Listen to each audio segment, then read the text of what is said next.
കാണൂ പരസ്യരഹിതമായ ഏറ്റവും പുതിയ എപ്പിസോഡുകൾ.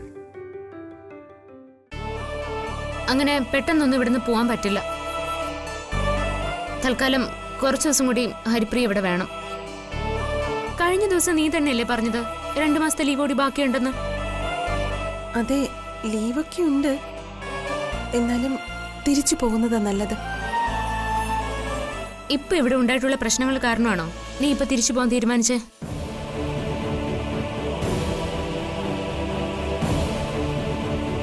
ആരെയും നോക്കണ്ട. എനിക്കറിയാം നീ ഇപ്പൊ അതുകൊണ്ടാ പോവാന്ന് പറയുന്നേന്ന്. അങ്ങനെ ഇപ്പൊ അവളുമാര് നിന്നെ തോൽപ്പിക്കണ്ട. അവളുമാരുടെ മുമ്പിൽ നീ തോറ്റു പോവാൻ വേണ്ട. എന്തിനാ അവള് തടയുന്നത്? അവൾക്ക് തിരിച്ചു പോകാൻ സമയമായെങ്കിൽ അവൾ പൊയ്ക്കോട്ടെ.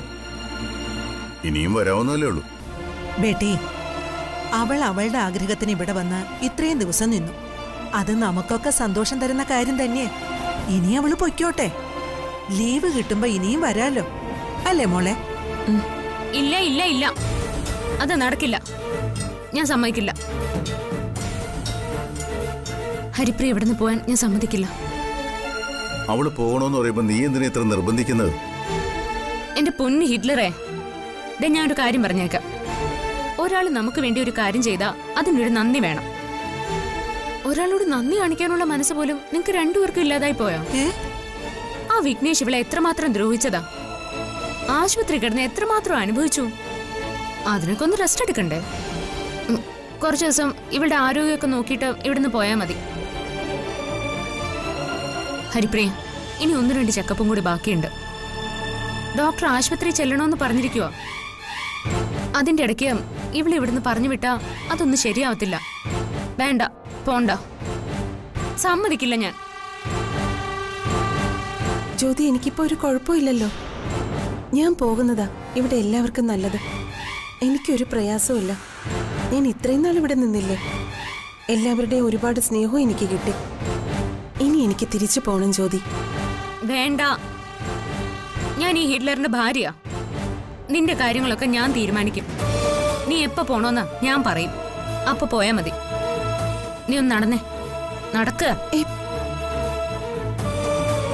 മൈസൺ, നിന്റെ വൈഫ് എന്താ ഈ കാണിക്കുന്നത്? അവക്ക് ഭ്രാന്ത് പിടിച്ചോ? അവള് കാണിച്ചു കൂട്ടുന്ന എന്താണെന്ന് അമ്മ അവളോട് തന്നെ ചോദിച്ചാൽ മതി. അല്ലെങ്കിലും മണ്ടത്തരങ്ങൾ കാണിച്ചു കൂട്ടാൻ അവളെ കഴിഞ്ഞുള്ളല്ലോ വേറെ ആരും.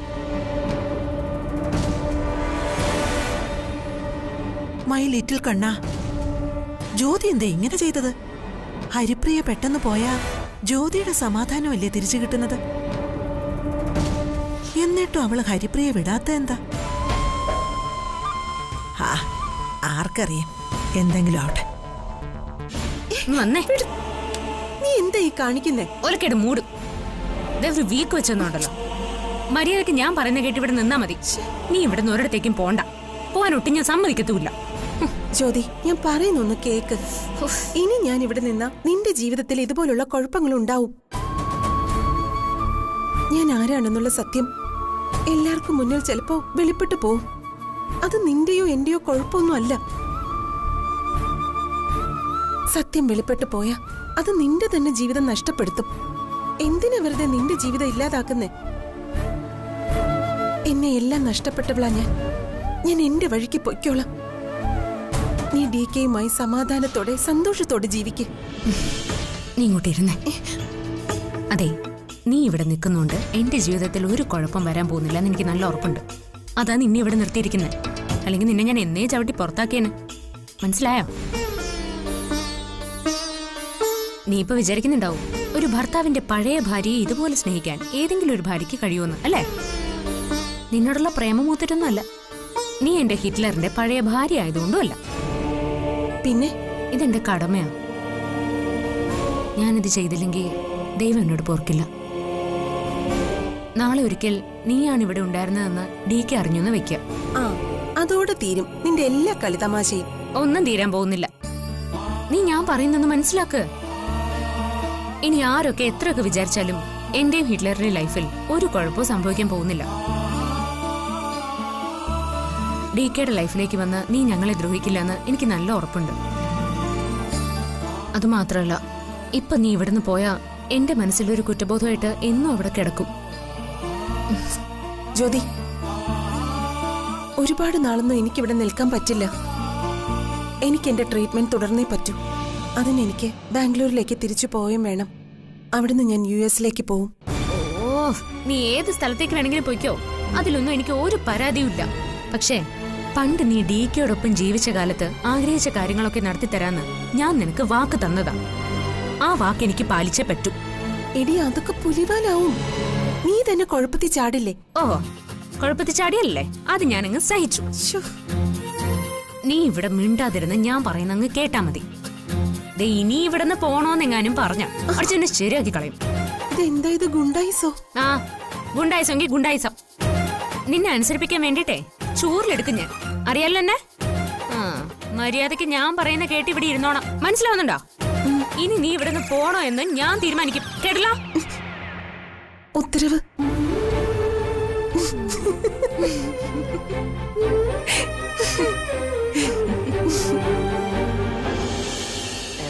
about this girl Emily that we used to kick it with. It was actually the ആ first pair of boobs I കൊള്ളാം. ever touched. ഈമാര് ഇതുവരെ നിർത്തിയില്ലേ?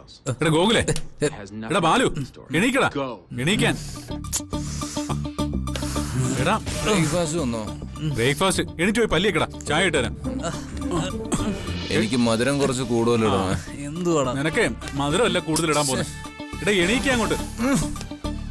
നേരം വെളുത്തിട്ടും കിടന്ന് ഉറങ്ങുന്നുണ്ടല്ലേ? രാവിലെ ജോഗിങ്ങിന് കൂടെ വരാൻ പറഞ്ഞാൽ ആദ്യം രണ്ടുപേരും കേൾക്കത്തില്ല.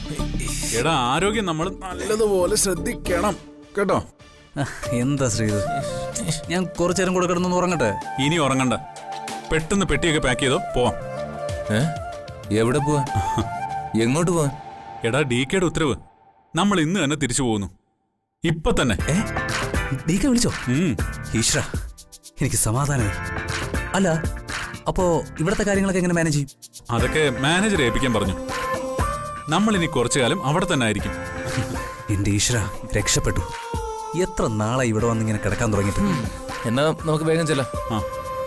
അവിടെ വിഘ്നേഷ് കാത്തിരിക്കുന്നുണ്ടാവും. അയാളുടെ നെഞ്ചത്ത് ചവിട്ടിച്ച് പോകുന്നതല്ലേ.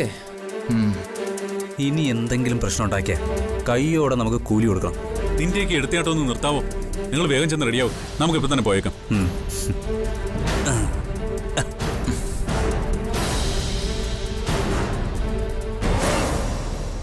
എന്നിട്ട് അവൾ എന്താ പറഞ്ഞത്? അവൾ വ്യക്തമായിട്ടൊന്നും പറയുന്നില്ല. അതാ ഇപ്പോഴത്തെ അവസ്ഥ. ഓ, അപ്പൊ ഹരിപ്രിയെ പറഞ്ഞു വിടാൻ ഉദ്ദേശമില്ല. ഉദ്ദേശമില്ലാന്ന് മാത്രമല്ല, അവര് തമ്മിൽ ഇപ്പൊ ഭയങ്കര സ്നേഹത്തിലുവാ. ഹരിപ്രിയയുടെ കാര്യം നോക്കാനേ അവൾക്കിപ്പൊ നേരെ ഉള്ളൂ എന്നാ പത്മാവതി അമ്മ പറഞ്ഞത്. തീക്കൊള്ളി കൊണ്ടാ അവള് തല ചൊറിയുന്നത്. അവളും ഭർത്താവും കൂടി പോകുന്നിടത്തെല്ലാം ഹരിപ്രിയെ കൂടി വലിച്ചുകൊണ്ട് പോകുന്ന എന്തിനാ? അതെ മനുഷ്യ, നമ്മൾ ഹരിപ്രിയെ കണ്ട് സംസാരിച്ചത് വല്ലതും അവൾ അറിഞ്ഞായിരുന്നു? അതിനെക്കുറിച്ച് വല്ലതും അവള് ചോദിച്ചോ? ഇല്ല, ഹരിപ്രിയ ഇതുവരെ ജ്യോതിയോട് ഇക്കാര്യം സംസാരിച്ചിട്ടില്ലെന്നാ എനിക്ക് തോന്നുന്നു. സംസാരിച്ചിരുന്നെങ്കിൽ അവള് നമ്മളെ വഴക്ക് പറഞ്ഞേനെ. ഇനിയിപ്പോ എന്ത് ചെയ്യും? ഒന്നും ചെയ്യാനില്ല. എന്ത് വേണോന്ന് അവള് തന്നെ തീരുമാനിക്കട്ടെ. അപ്പോ പ്രിയമോളുടെ വയറുകാണൽ ചടങ്ങിന് എല്ലാവരും വരില്ലേ? പിന്നെ ഞാൻ എല്ലാരെയും പ്രത്യേകം ക്ഷണിച്ചിട്ടുണ്ട്. അവരെല്ലാരും വരും.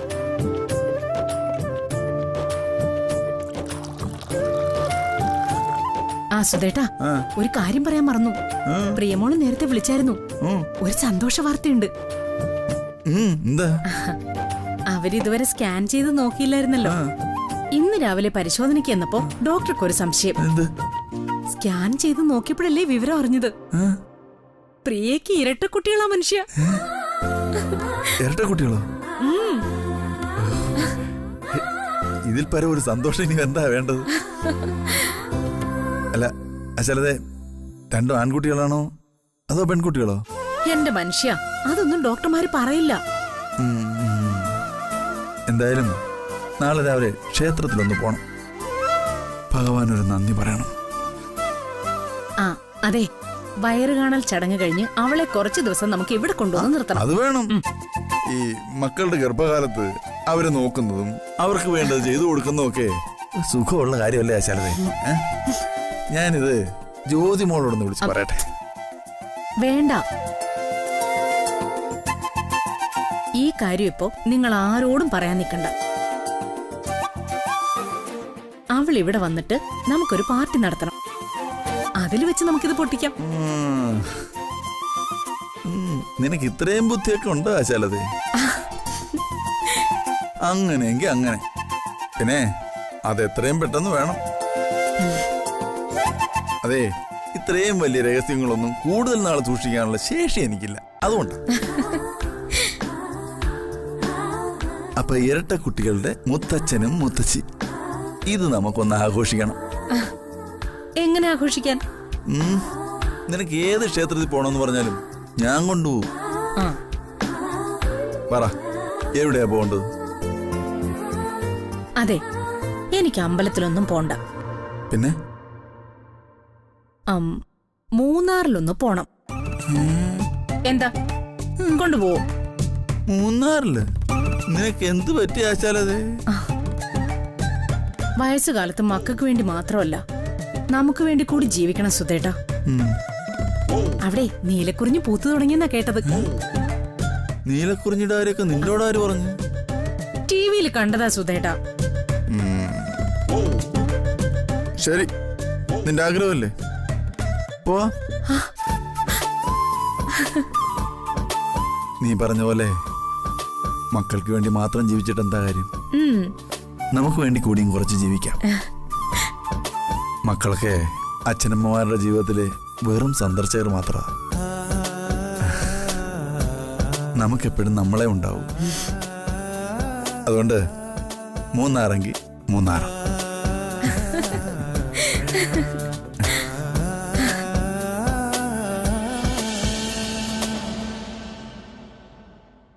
അപ്പൊ നമ്മൾ സംശയിച്ചത് വെറുതെയല്ല.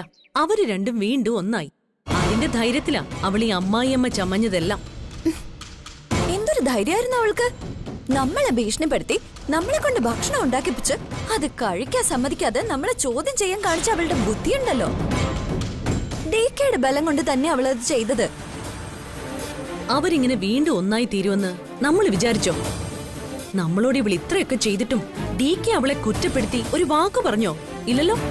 എങ്ങനെ പറയും? അത്രയ്ക്കല്ലേ അവള് ഡികെ പാട്ടിലാക്കി വെച്ചിരിക്കുന്നത്. ഇത്ര പെട്ടെന്ന് ഡികെ ഇങ്ങനെ മാറിപ്പോന്ന് ഞാൻ വിചാരിച്ചില്ല. മായച്ചി, അവര് രണ്ടുപേരും ഒന്നായ സ്ഥിതിക്ക് ഇനി നമ്മളൊന്ന് സൂക്ഷിക്കുന്നത് നല്ലതാ. അതെ, നമ്മള് വഴക്ക് പറഞ്ഞ കാര്യം അവിടെ നിക്കട്ടെ. അവര് രണ്ടുപേരും ഒന്നായെങ്കിൽ അതല്ലേ നല്ലത്. അവര് ഭാര്യയും ഭർത്താവും പിണങ്ങിയിരുന്നോണ്ട് നമുക്ക് എന്ത് നേട്ടമുള്ള? മിണ്ടരുത് നീ. ഞാനൊരു കാര്യം പറയാം. എവിടെയെങ്കിലും ഒരു ഭാഗത്ത് ഉറച്ചു നിൽക്കണം. ഒന്നുകിൽ ഞങ്ങളുടെ കൂടെ, ഇല്ലെങ്കിൽ അവളുടെ കൂടെ. ഇങ്ങനെ രണ്ട് വള്ളത്തിൽ ചവിട്ടിയുള്ള നിൽപ്പ് പറ്റില്ല. അവർ തമ്മിൽ ഒന്നിക്കാനാണോ നമ്മൾ കാത്തിരുന്നത്? മായിച്ചി, ഈ വീട്ടിലെല്ലാരും ആഗ്രഹിക്കുന്നത് ഡികെയുടെ സന്തോഷമല്ലേ? വഴക്കും വക്കാണോ ഒക്കെ കഴിഞ്ഞ് ജ്യോതിയും ഡികെയും തമ്മിൽ ഒന്നായെങ്കിൽ അത് ഈ വീടിന്റെ സൗഭാഗ്യം തന്നെയാന്നാ എനിക്ക് തോന്നുന്നത്. നമ്മൾ എന്തിനാ അവരോട് അസൂയ കാണിക്കുന്നത്? എനിക്ക് അസൂയുണ്ട്. ഡികെക്ക് സന്തോഷമുള്ളൊരു ജീവിതം കിട്ടണം. ഡികെയോട് നമുക്ക് ആർക്കും ഒരു ദേഷ്യവും ഇല്ല. പക്ഷേ അതുപോലെ അല്ല ജ്യോതി. ഡികെയുടെ തണല് പറ്റി അവള് നമ്മളെ ദ്രോഹിക്കാൻ ഇറങ്ങിയ അത് നമ്മൾ എതിർക്കുക തന്നെ വേണം. ഈ വീട്ടിൽ അവളുടെ ഭരണത്തിന്റെ കീഴില് അടിമകളെ പോലെ ജീവിക്കാനുള്ളവരാണോ നമ്മള്? അത് സത്യമായി.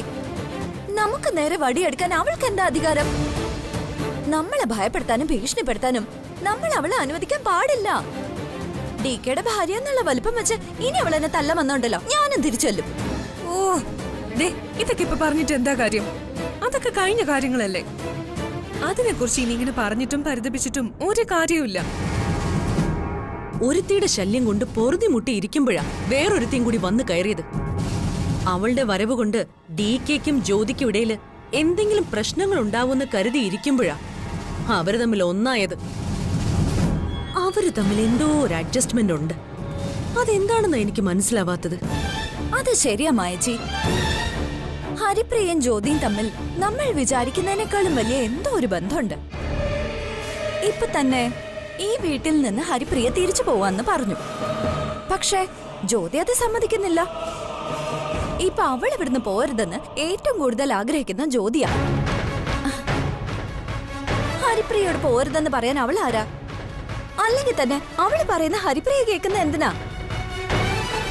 താര പറഞ്ഞ സംശയവും അവർ തമ്മിലുള്ള ബന്ധവും കൂട്ടിച്ചേർത്ത് വായിക്കേണ്ടത് അവിടെയാ. ഉറപ്പായിട്ടും അതിന് പിന്നിൽ എന്തോ ഒരു രഹസ്യമുണ്ട്. വിഘ്നേഷ് തട്ടിക്കൊണ്ടുപോയി കഷ്ടപ്പെടുത്തിയതിന്റെ പ്രതിഫലമായിട്ടാണ് അവളെ ഇങ്ങനെ സ്നേഹിക്കുന്നതെന്ന് പറഞ്ഞ അത് വിശ്വസിക്കാൻ മാത്രം മണ്ടത്തരമൊന്നും നമുക്കില്ല. മായച്ചൊന്ന് ആലോചിച്ച് നോക്കേ, എന്തായിരിക്കും അവര് തമ്മിലുള്ള ഏർപ്പാട്? ഹരിപ്രിയെ ഇത്രയ്ക്ക് അങ്ങ് സ്നേഹിക്കണമെങ്കിൽ ജ്യോതിക്ക് എന്തെങ്കിലും ഒരു ലാഭം വേണ്ടേ? അല്ലെങ്കിൽ പിന്നെ മായച്ചു പറ, ഈ വീട്ടിൽ നിന്ന് തിരിച്ചു പോവാൻ സമ്മതിക്കാതെ ജ്യോതി എന്തിനാ ഹരിപ്രിയെ പിടിച്ചു നിർത്തിയിരിക്കുന്നത്? ഈ ഹരിപ്രിയും സുപ്രിയന്റെയും തമ്മില് ഭയങ്കര സ്നേഹത്തിലായിരുന്നു എന്നാ കേട്ടിട്ടുള്ളത്. എല്ലാ രഹസ്യവും സുപ്രിയാന്റി ഹരിപ്രിയയോട് പറയുമായിരുന്നു. എന്റെ കണക്കുകൂട്ടലുകൾ ശരിയാണെങ്കിൽ സുപ്രിയന്റെ കുറിച്ചുള്ള എന്തെങ്കിലും രഹസ്യങ്ങൾ അറിയാൻ വേണ്ടി തന്നെ ആയിരിക്കണം ജ്യോതി ഹരിപ്രിയയെ ഇവിടെ പിടിച്ചു നിർത്തുന്നത്. സുപ്രിയന്റെ കുറിച്ച് എന്ത് രഹസ്യം അറിഞ്ഞാലും അതുകൊണ്ട് ജ്യോതിക്കിനി എന്താ ഗുണം? സുപ്രിയന്റെ മരിച്ച് മണ്ണടിഞ്ഞിട്ട് കാലങ്ങൾ എത്രയായി? ഇതങ്ങനെയൊന്നും ആണെന്ന് എനിക്ക് തോന്നുന്നില്ല. അതൊന്നും അല്ലാത്ത എന്തോ ഒന്ന് അവർക്കിടയിലുണ്ട്. എങ്കിലത് കണ്ടുപിടിക്കണം. ഒരു ദിവസം രാവിലെ പെട്ടിയും തൂക്കി അമേരിക്കയിൽ നിന്ന് ഇത്രയും ദൂരം ഹരിപ്രിയ വരണമെങ്കിൽ അതിനൊരു കാരണം ഉണ്ടാവണം. ആ കാരണം എന്താണെന്ന് ഇപ്പൊ ജ്യോതിയോട് അവള് പറഞ്ഞു കാണും. സുപ്രിയന്റെയും DKയുമായി ബന്ധപ്പെട്ട എന്തെങ്കിലും ഒരു കാര്യം അതിനകത്തുണ്ടാവണം. അതല്ലാതെ ഒരിക്കലും ജ്യോതി ഹരിപ്രിയ ഇവിടെ പിടിച്ചു നിർത്തില്ല. അവളൊരു പെണ്ണല്ലേ. സ്വന്തം ഭർത്താവിന്റെ മരിച്ചുപോയ ഭാര്യയുടെ അതേ മുഖമുള്ള അനിയത്തിയെ ഈ വീട്ടിൽ ഒരുപാട് കാലം താമസിപ്പിക്കാനും മാത്രം മണ്ടത്തരം ജ്യോതി കാണിക്കുമെന്ന് എനിക്ക് തോന്നുന്നില്ല. ഒരു കാര്യവും ഇല്ലാതെ അവൾ അങ്ങനെ ചെയ്യുകയില്ല. കാര്യമായിട്ടുള്ള എന്തോ ഒന്ന് അവർക്കിടയിലുണ്ടെന്ന് നമ്മൾ സംശയിച്ചത് വെറുതെ അല്ല. തരേ, അതെന്താണെന്ന് കണ്ടുപിടിക്കണം. അവര് തമ്മിലുള്ള അടുപ്പത്തിന്റെ ഈ രഹസ്യത്തില് നമുക്കറിയാത്ത എന്തോ ഒരു കാര്യം ഒളിച്ചിരിപ്പുണ്ട്. അതറിഞ്ഞേ പറ്റൂ.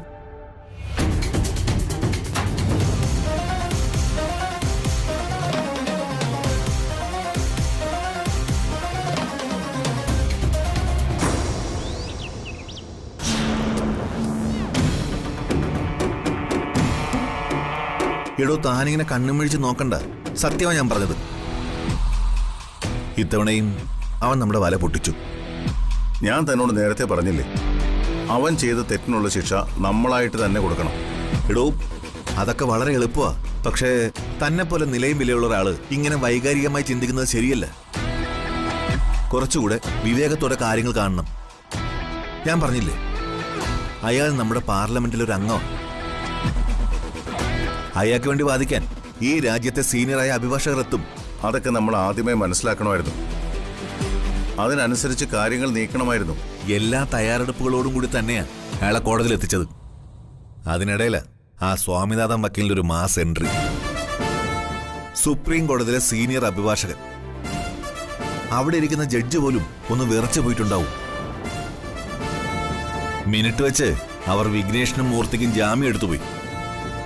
പോലീസ് അവർക്ക് പിന്നാലെ ഓടിയതും തെളിവുണ്ടാക്കിയതും അറസ്റ്റ് ചെയ്തതും എല്ലാം മിച്ചം. താൻ ഇനി അധികം ബുദ്ധിമുട്ടണ്ട. എന്ത് ചെയ്യണമെന്ന് എനിക്കറിയാം. തനിക്കറിയാവുന്ന കാര്യങ്ങളൊക്കെ എന്താണെന്ന് എനിക്ക് നല്ലതുപോലെ അറിയാം. അതൊന്നും പുറത്തേക്ക് എടുക്കാൻ നിൽക്കണ്ട. എടോ, തനിക്കൊരു കുടുംബമുണ്ട്. ആ കുടുംബത്തിൽ ഇത്രയും പെൺകുട്ടികളും അവരുടെ ഭർത്താക്കന്മാരും അമ്മയും ഉണ്ട്. തനിക്കൊരു ഭാര്യയുണ്ട്.